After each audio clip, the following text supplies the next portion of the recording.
Good morning, friends. Today we will learn about how to calculate the source of livelihood of a person by seeing his chart, and then we delve into another chart which is called navamsha.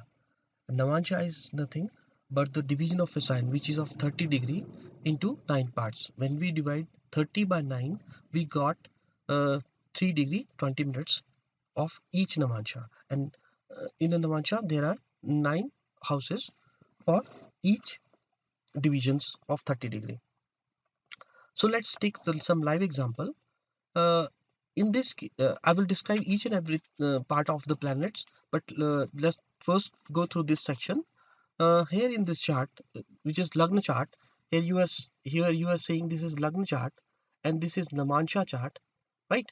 So here we have to see the 10th house, because we know that 10th house is the house of our profession, or which determines our source of livelihood. So the formula is very simple. So the profession of the native will be that assigned to the lord of the navamsha,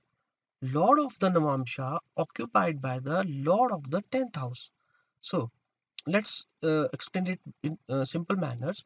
Lord of the 10th house, here in this case this is Lagna, and counting from here, 1, 2, 3, 4, 5, 6, 7, 8, 9, 10. So this is 10th house from Lagna.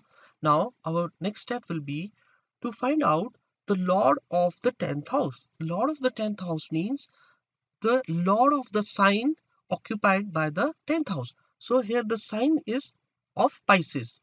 So the lord of the Pisces is Jupiter. So next step will be to find out the position of Jupiter in the navamsha chart. So here we found Jupiter is residing in the Capricorn sign. So we have described that the profession of native will be determined by the lord of the navamsha occupied by the lord of the 10th house from Lagna. So here in this case, the lord of the 10th house, which is Jupiter, is residing in the navamsha of Capricorn, and the lord of the Capricorn is Saturn. So this person's profession will be determined by the Saturn. So what does Saturn says? Saturn says Saturn is the karka of service or servant class or menial jobs. So the source of livelihood or income of the person will be through dealing in roots and fruits. These are traditional interpretations, but in the modern context, we can say that the person will deal with iron, oil and petroleum things. He will do he will be in the service sector rather than in the business field. He will do some services, and he will do hard work. All the labor classes are represented by the Saturn, right? So he will gain through low kind of profession, like which requires a physical exertion on the part of the body. That is the this is the case when we talk about the navamsha occupied by Jupiter in the Saturn. So similarly, there are other different professions. So let me explain each and every one to you. Suppose that the lord of the 10th house is residing in the navamsha of Sun, right? So what would be the native's livelihood? So he will be the person will deal by fraud and cunningness, by gambling, by speaking lies, through medicines and the like, by working on metals, or through service, undertaking or respectable person, which means the person will be in some government sector. He will serve in some government sector, or he might be in the higher positions, but he will be, some sort of, he will be dealing with some sort of speculations or some sort of gambling. So this is the trade. I mean, the lord of the 10th house, if resides, suppose in this case lord of the 10th house is Jupiter, and if that Jupiter is in the navamsha of Leo, the lord of the Leo is Sun, so the profession will be determined by the Sun. Similarly, when the lord of the 10th house residing in the navamsha of Moon, here in this case, when Jupiter comes in the house of Cancer, then the profession would be the persons will deal through trade in water products like pearls, fishes, crabs, corals, etc.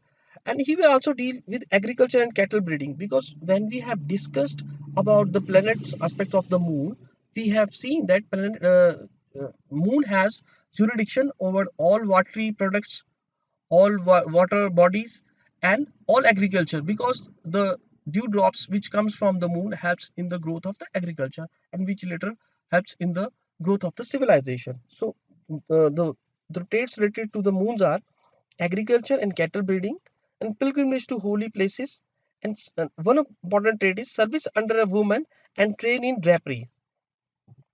Similarly, if the navamsha of the lord of the 10th house goes into either Aries, or Scorpio sign, the native will earn through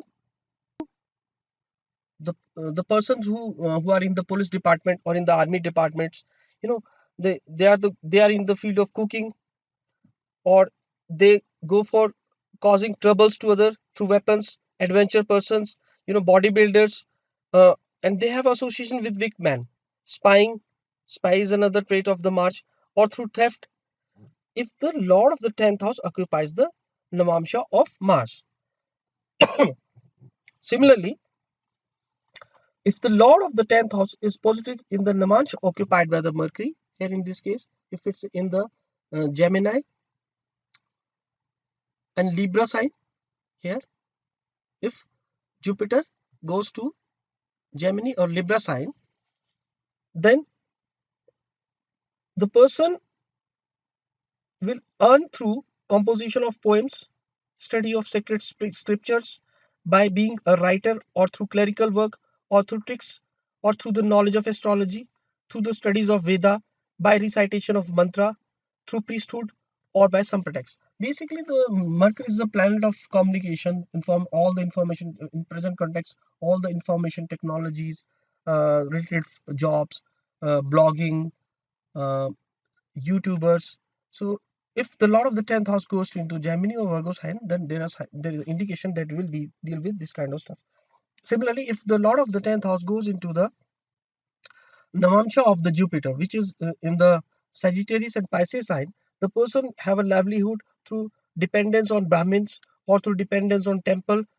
There are most chances that they will serve as a priest in the temple or religious ashrams, or through beneficiaries of kings, like they serve in the government department, or study through Puranas, Shastras, or Vedas, or through practicing the religious paths and actions, or by religious instructions. These are the source of livelihood for the people whose 10th lord goes into the navamsha of Jupiter. Similarly, if the navamsha be that of the Venus, those source of earning will be through dependence or serving a woman. She may be your wife, or can say prostitute, queen, or a film actress, or any other woman. Uh, Through cows, they will have a big dairy farms, or buffaloes, elephants and horses. Through they will teach music or through musical performances, right? Big concerts. So they have the from the lord of the 10th house goes into the navamsha of the Venus. They have this kind of traits, or by singing or dancing, or through silver, scents. They sell perfumes or cosmetic industry, milk, curd, etc. Ornaments, through silk and other expensive dress materials, dress designers, you know, and lady of and they have a companion of a lady of very high standing, or they will gain through some female counterpart. So we have learned today how the profession is determined by the lord of the 10th house, and the sign occupied by it in the navamsha chart. So this is all about for today's lecture, and I have one more information for you. There are signs which rise with their backs. We call that Krishnodaya, and these signs are Taurus, Cancer, Aries, and Capricorn. And there are signs which rise both from their back and front, which we call Ubhyodaya, and these signs are Gemini and Pisces. And the rest of the signs appears with their heads. They are called Shirshodaya signs. I mean, this classification has very important role in the horary and the Prashna chart. Similarly, restore their signs, which are Taurus, Cancer, Sagittarius, Aries, and Capricorn, and the Ubhodaya sign Gemini fall under the jurisdiction of the moon, and they are termed as nocturnal sign, or which means they are strong at night. These signs are strong at night. The other signs are governed by the sun and are known as diurnal signs. They are strong during the daytime. There's another classification of the sign. For that, you have to count from the sign that last passed by the sun. The first sign is called urdhava, bending upward. The second sign is known as adha, beneath. The third sign is termed sama, which means even, and the fourth sign is known as vakra, crooked. And the same order applies for the other 8 signs. For example, suppose sun has last passed Virgo. Sun has last passed Virgo. Here in this case, uh, sun has last passed the Virgo, then this sign will be Adha, this sign will be even, and this sign will be Vakra with reference to this house where the sun has last passed. Similarly, this house is for Urdhava, this is Adha, this is even, and this is Vakra. Similarly, this is for Urdhava, this is Adha, and this is even, and this is Vakra. So this is how the planetary classification are also done. So there is another classification which says that Aries, this sign is called the entrance or the main door. This is called outside, outside of the house. This is again is called inside. This is called entrance. This is outside. This is inside. This is entrance, outside, inside, entrance, outside, inside, entrance, again.